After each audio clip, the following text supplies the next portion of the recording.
What is up, ladies and gentlemen? Welcome to another episode of Russo After Dark. It's been a long week, and I'm just so glad we're in the thick of college football season. Finally, week one, here to talk about some betting. Maybe we'll do some fun. We'll do a recap of our ladder challenge and our against the spread for the top 25, and we will also talk about the upcoming games, any bets we like, and maybe even build a fun player prop parlay on Bovada together, and we'll maybe pick a lucky winner that comments on the video. Well, we'll give them a little bit of money if it wins. So we are going to get into the thick of things as we speak. Let me get the share screen going on here.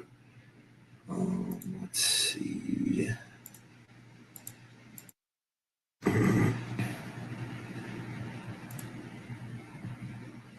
Let's see. Got this up.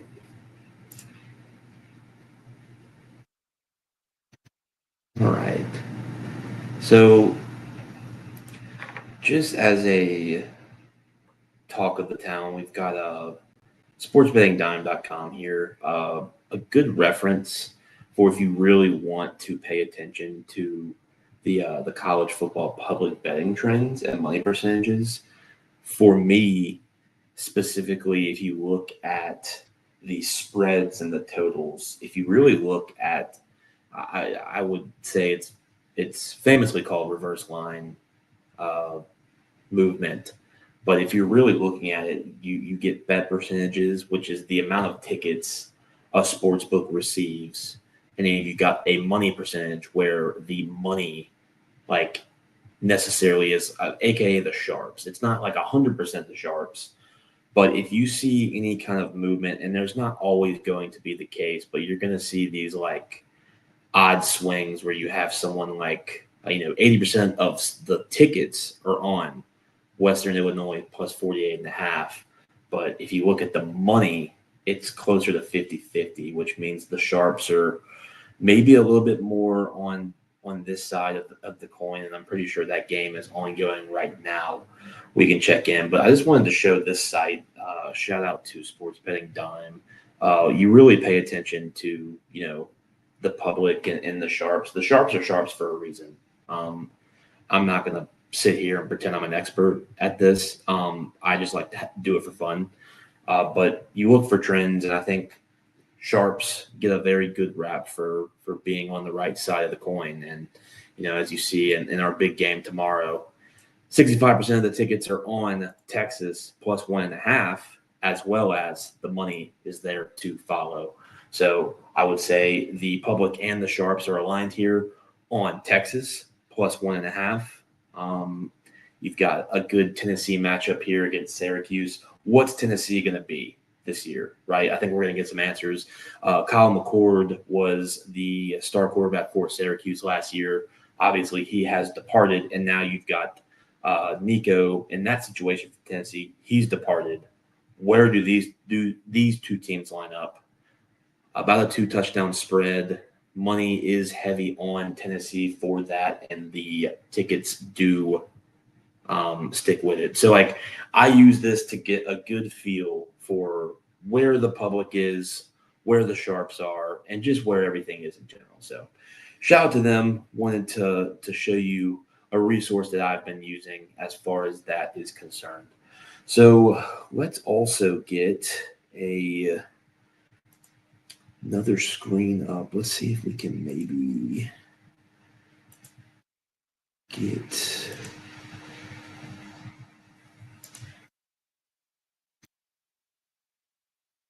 this going. And maybe you can see this. So I want to say we are showing. No, we are not showing the entire window. Let's remove that. Having some technical difficulties here. But let's just go over the ladder challenge from the last two tries we've had at. We're 0-2 so far, minus $20. I've made a poop list so far. Fresno State and UNLV cost us on the week 0 parlay. I believe both were team totals and missed by a touchdown each. So that was unfortunate. And then yesterday on Thursday, got reverse swept on some team totals for Jacksonville State, Buffalo, and Miami of Ohio, all also a touchdown short of their mark. So off to a rough start. However, it does take one good run to get us all our money back. So we are going to hopefully bounce back, and we'll go over that in a little bit. Also wanted to say we are 1-0 officially on the let's see, 1-0 on the top 25 against the spread. So we are with the Iowa State plus 3.5 from last week. Got a bunch of matchups this week to go over. Going to speed run through those and make sure we cover that. As for the ladder challenge, what we'll do is I'll kind of present, since I'm having technical difficulties, I will make some banners for you guys, and I will also post the slip to the Twitter. I have our Twitter handle in here, the Real 4th and 1. Working on getting that changed. Been having some difficulty with that and Facebook, trying to get our names changed after we've transitioned here. So let's talk about the ladder. We'll start with the first leg, and that is Texas plus 7.5 against Ohio State minus 243. Now, this is an alternate spread you can find on most sports books. This is something that you just try and find a hook in, right? I think this game is going to be super close. I think Texas wins the game outright. I just don't see a scenario where Texas does not find this number on 7.5. I can see them losing. I can see them losing a close game, but I do not see them losing by 8. There could be some shitty scenario where we get into an overtime and we get a 2-point conversion fest, and maybe on that third one where you have to go for 2, they get it and they don't, and we lose. You know what I'm saying? Like, there could be some shitty scenario where we lose this. However, I don't see a scenario in my head. Seeing this game play out, things would be super close. I think if there was blowout potential, it is on the Texas side. So I am at Texas plus 7.5 for the first leg of this challenge. Next, we have Tulane plus 4.5 at minus 274. They are next. Another hook on the series here. Tulane is a very solid football team. I'm not going to get into depth about the players, and I'm not going to pretend to really know every single person on the team, their depth chart and whatnot. I do know that they have the quarterback from BYU that was in that fiasco over there. But, Tulane going hot against a Northwestern team. The original line right here is between 4.5 and 5.5. Tulane as the favorite. So we're basically just flipping this on its head and taking Tulane plus 4.5 at home. Northwestern is typically a very stale Big Ten team. I just don't see them outgunning Tulane in this game, if that makes sense. Maybe they'll have some success running the ball, but when you get a stale Big Ten team like this, you're just not going to get into a shootout with them. Time of possession will be huge. Maybe Northwestern ekes this game out and wins by a field goal or so. But give me Tulane plus 4.5 for that one. That's our second leg of the parlay. Let's see here. Our third leg is Indiana minus 13.5. So we're going to have them trying to cover 2 touchdowns in their game. That is minus 288. And obviously these are going to be juice lines, right? Because it's a parlay. We're trying to get to plus 300 here. And what I really like about this Indiana line is that this is a prove-it season. It's a prove-it game for Indiana. I think they were heavily disrespected last year, rightfully so. rightfully so. But they're coming in against an Old Dominion team. I think this is just the perfect spot. Now, the line is minus 23.5 for the game for Indiana at home. The slips are about 50-50, but the money is heavy on Indiana. Almost 87% of the money is on that line. So we're going to side with the Sharps, take a little bit off of it, and get it to 2 touchdowns. It's just a sharp play combined with this is a prove it season, kind of a narrative that we like to see for certain teams that, really need to prove it. And I think they're going to have a chip on their shoulder this year. And I'm excited to see if they can run it back and do what they did last year and see if they have that success. Next line, in my opinion, the biggest game of the night is LSU. We're taking a team total here of 19.5. And you ask why 19.5? Why not 3 touchdowns? To me, 2 touchdowns, 2 field goals, right? I think that's more conservative than having to bank on a 3rd touchdown potentially, right? This game's going to be super tight, guys. I mean, we've talked about it. You don't need to hear any more about our breakdown of this game. We've got plenty of film on our thoughts and beliefs on this game. And to me, I see this being another situation kind of like last week. We called that Iowa State-Kansas State game. I think I said the score, 21-24, 24-27. I forgot what the numbers were. We were almost on the nose there. I can see it being a little bit higher, maybe 31-28, maybe 28-24, something along the lines of that. I see it being super close. I see it playing out sort of the same, just maybe with a little bit more scoring. Shout out to the Tyler Pat for checking in to the stream. Shout out Baby G, who is also with him. We never forget about the youngins. We have 4 lines so far out of a total of 6. We are going to move on and go over our next pick, which is New Mexico on the road at plus 47.5, minus 394 on the juice there. And we are taking them because who are they playing? Michigan. Who do we not like? Just joking. As a jealous LSU fan, obviously Bryce Underwood is getting the start at Michigan. 47.5 is a lot of points. Can they cover it? Absolutely. I mean, anything can happen. It's college football. I just would like – is Bryce Underwood going to go out there and show the world why he was the number 1 projected recruit? Like why was he going to be number 1?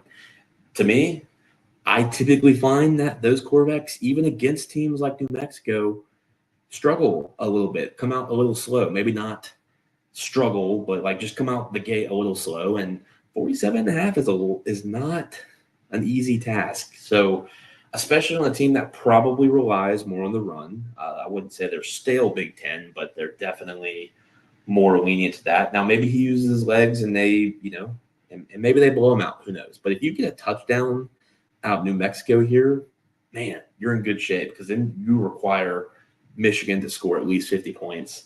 That is a tough task within itself. We like that. Give me Dave Portnoy. Look, we broke that fiasco down last episode. And you never know, man. I think he's going to be too busy dealing with the Ohio State side of things. But shout out Dave Portnoy for sure. But, yeah, give me New Mexico plus 47.5. This would be heartbreaking if Michigan just goes 7 touchdowns and we lose by a point there. I mean, that would suck. But it is what it is. That is our 5th line. And we are going to bow tie the ladder challenge up at USC, another team total, over 39.5 points. minus 334. All these lines are courtesy of FanDuel, is where we have the bet.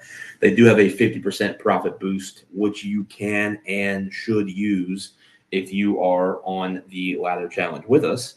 And I think, to me, this is a good spot for them. I think they really want to come out and start the season hot. Lincoln Riley is kind of in a prove it spot, in my opinion.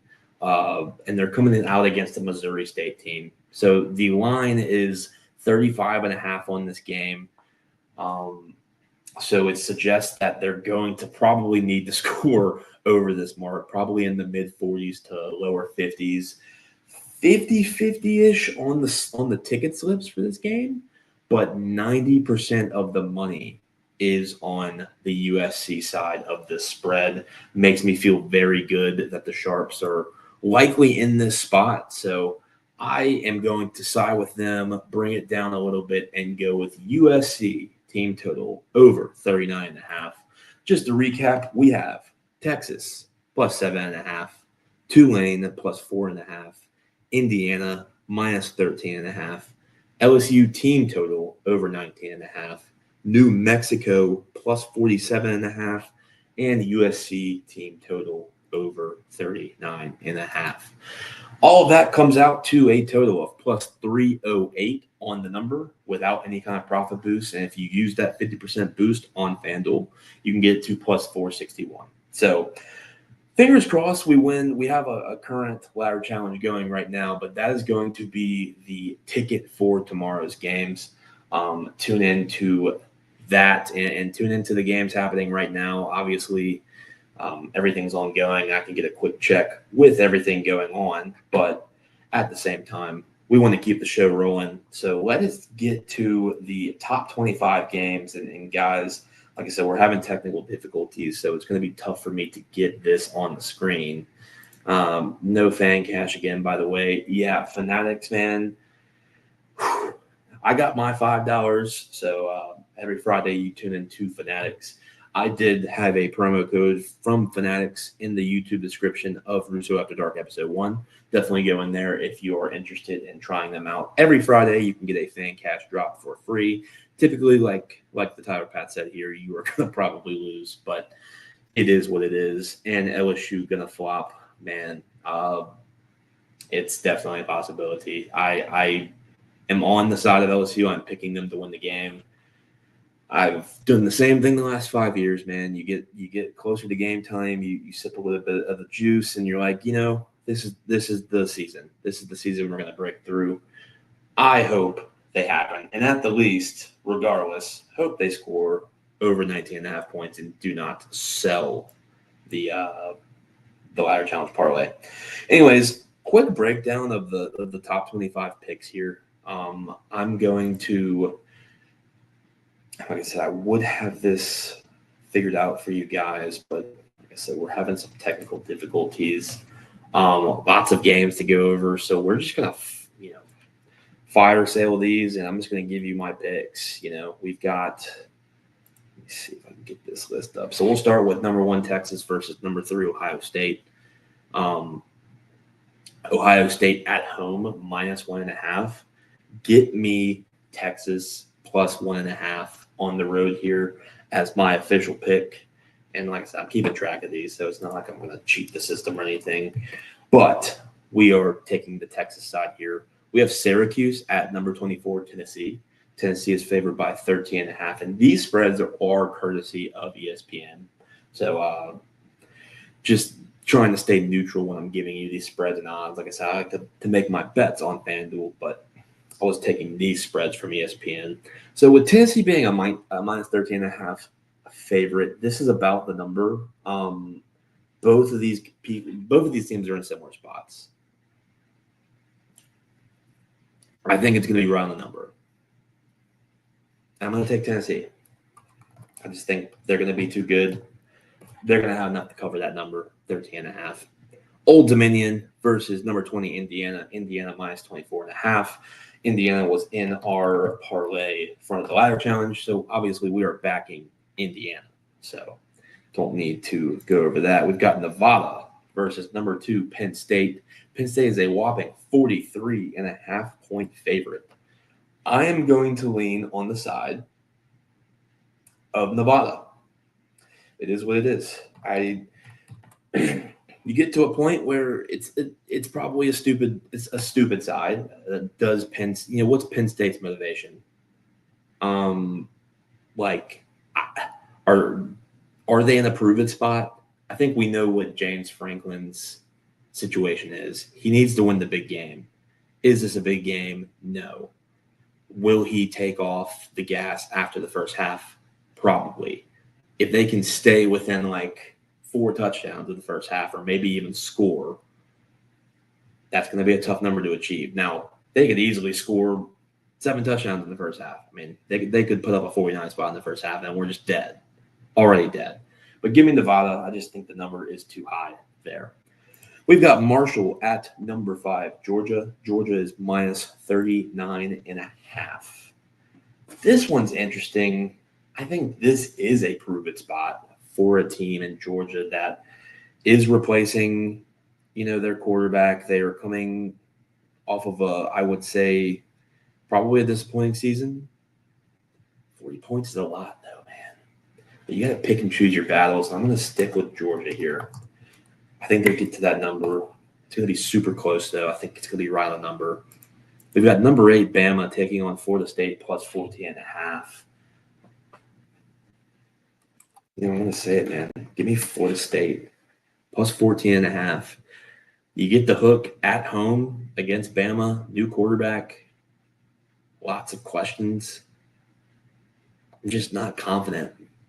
It's like any other opponent, I'd feel a little bit better. But on the road, Florida State, that's a tough matchup. And they've got a pretty decent transfer class in Florida State over there. So give me the 2 touchdowns in the hook there.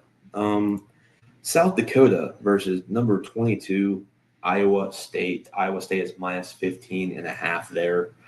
Give me South Dakota. I think this is one of those like letdown spots, in my opinion. Iowa State coming back from Dublin, hard-fought victory against Kansas State last week. South Dakota, look it up on your phone. I'm getting my hopes up. I don't look it up on your phone. You just texting me on the side. Of course, he's talking about Big Brother. Anyways, let me go back to mine. So I'm taking South Dakota. I think it's just a spot where Iowa State kind of a let me down spot, and it's 15.5. So will Iowa State go out and destroy them? Man, I mean, probably, but I'll take the letdown spot. A lot of these are, especially week 1, are just going to be, I wouldn't say necessarily like analytics picks, but these are just like your classic, your spots, like pick and choose your battles, numbers games. I truly think that is going to be the spots for week 1 until you get enough data for teams and how they perform during the season. So Montana State versus number 7, Oregon. Oregon is a 4-touchdown favorite at minus 27.5. Give me Oregon. I mean, I think that number seems a little low. It makes you concerned that, am I missing something? But, I mean, is Montana State going to come in here and challenge them? I mean, possibly. Could they score 3 touchdowns and make this almost impossible to cover? Possibly. Give me Oregon, though, minus 27.5. You just won't see them at a number like that against like an FCS team. So give me Oregon. We're going to speed run a little bit here. Oklahoma, number 18, is a 36.5-point favorite against Illinois State. I'm going to take Oklahoma there and a prove it game. We've got Long Island versus number 15, Florida, at 45.5. I think Florida covered that as well. We've got North Dakota taking on number 17, Kansas State, minus 25.5. This is another one of those situations where they're coming back from Dublin. However, they need to win, Are they pissed? They didn't really perform well last week. I'll take Kansas State. Hopefully they prove it, but it could be the same spot as Iowa State there. We have got UTSA versus number 19 A&M. A&M is 23.5-point favorites. I will take that is tough. UTSA is not a pushover team, but give me that's going to be close, man. I'm going to take A&M, but I don't love it. New Mexico versus Michigan. You already know where I'm leaning on this one. New Mexico, based on our ladder challenge parlay. Number 9 LSU taking on Clemson. I am on the Tigers of LSU. I think it's too many points. I think it's going to be within a field goal. So give me LSU there. Arkansas Pine Bluff versus number 23 Texas Tech. 52.5 points. I hate the number. However, against the SWAC, give me Texas Tech. I think that's probably going to be the team that scores like high 70s is what I'm predicting for them. So as long as they don't give up 3 touchdowns, we'll be all right there. Georgia State versus number 21 Ole Miss. Ole Miss is a 33.5-point favorite. Give me Georgia State here. Almost 5 touchdowns. Lots of questions on Lane Kiffin's side. I like Georgia State there. I like the number. SMU, number 16, at home as a 50.5-point favorite against East Texas A&M. Give me SMU there. Another large number. North Arizona versus number 11 Arizona State, minus 28.5. That's tight. Give me Arizona State. Virginia Tech, and these 2 games are on Sunday. Virginia Tech versus number 13, South Carolina. South Carolina is a 7.5-point favorite. I am all in on this team this year, man. South Carolina is going to win and cover. And finally, number 6, Notre Dame versus number 10, Miami. Give me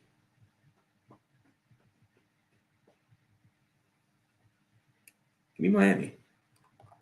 I think Miami wins the game outright. I think Carson Beck's the X factor there. And, we'll see. I mean, CJ Carr could prove me wrong. Obviously, they have Jeremiah Webb over there. He could run over and control this game. But I think Miami's making a comeback this year. I think they're going to be up there with Clemson in the ACC. So those are our picks. Like I said, I wish I could have a picture of this, but I've got everything saved and documented on here. So we'll go over that next week and see if we've got that. And finally, what we'll do is we will kind of just go along together with a share screen on Bovada. I know not a lot of people have access to the offshore sites, but I do. And maybe let's just I'll show you how I really go through making a player prop parlay. Obviously, we have not a lot to go on, so it's going to be interesting to see what we can do. But maybe we can put a little $5 lotto parlay, and if you can comment on the video or interact with our social media. The handle is the Real 4th and 1, but you can search us as the RNG Show on Twitter. We'll try and get a TikTok out there as well, but definitely on our Twitter, we'll post this slip, and if you want to interact with that or the YouTube video, we will maybe split the winnings or split up the winnings and give out some prizes if the lotto hits. So what we'll do is we'll just go do the big games, really, and here's the Texas-Ohio State game. I personally think we're going to get C.J. Baxter in the end zone for sure. I don't think Jeremiah Smith does. I just don't see it. I think there's going to be too much attention on him. I would say Carnell Tate as the number 2 with one-on-ones has the potential to get there. So we're going to put those 2 guys in here to score a touchdown for that game. We'll go along here and let's just see if we can spot. I don't think there's going to be anything in this Bama game I like as far as touchdowns. No, I don't like anything in that game. Let's go to the LSU Clemson game. One play I do love, and I hope the line is still where it is, and it still is, Trades Green plus 290, man. I even like the 2 touchdowns here, plus 2,300. That is sick. That is a sick line. I think he gets in the end zone for sure. If they're in the red zone, he's the target. Like, it is what it is. Will I include a Clemson player in here? I just can't do it, dude. I can't do it. I would imagine they'll have one of their receivers get in the end zone, but they've got 3 pretty solid ones. So I am going to stay away from that, but we will go to passing touchdowns, and take Garrett Nussmeier to have 2 passing touchdowns. I will take Cade Klubnik to have 25 rushing yards. I think he is going to use his feet and have a big game. Now, obviously, if LSU's D-line gets to him, sacks do count as negative yards against you in college. So, like, if he does take a couple sacks, this could hurt. Did Caleb Jackson have an over-under? Yeah, man, 18.5. I just don't see it with him. But I don't want to pull against LSU in any fashion, so I'm not going to pick that. But, like, if you were looking to make money and you had access to the site, man, I'd take the under there. Receptions is interesting.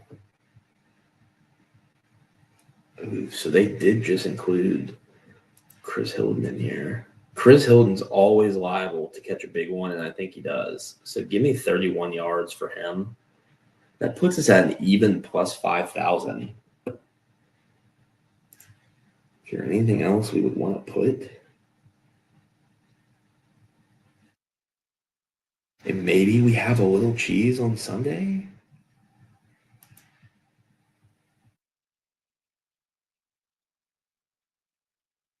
No.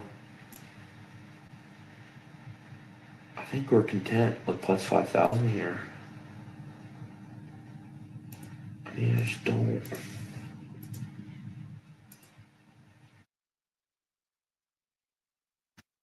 I don't think Trades moves the mark that much. Aaron Anderson, 5 catches is a lot. Trades moves it up 1,000 with 2 catches.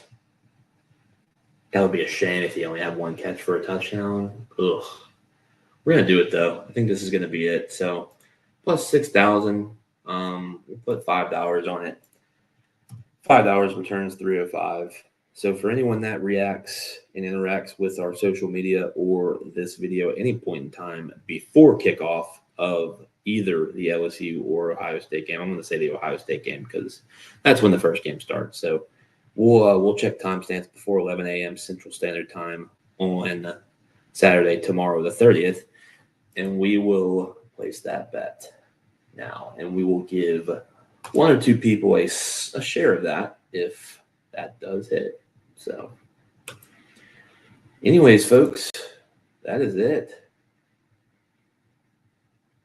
I mean, look, Tyler Pat, you're the only one really interacting in here, so it could just be a solo split for you, buddy. Anyways, guys, week 1's here. Go enjoy the rest of y'all's Friday evening. I'm going to go catch up on the rest of the games going on right now. Go Tigers and not Clemson. Hopefully we come back and have a good catching up with Coach on Monday or Tuesday as he comes back from the beach, and he's going to be hopefully excited with a LSU win. So everybody take care, and we will see you guys next week.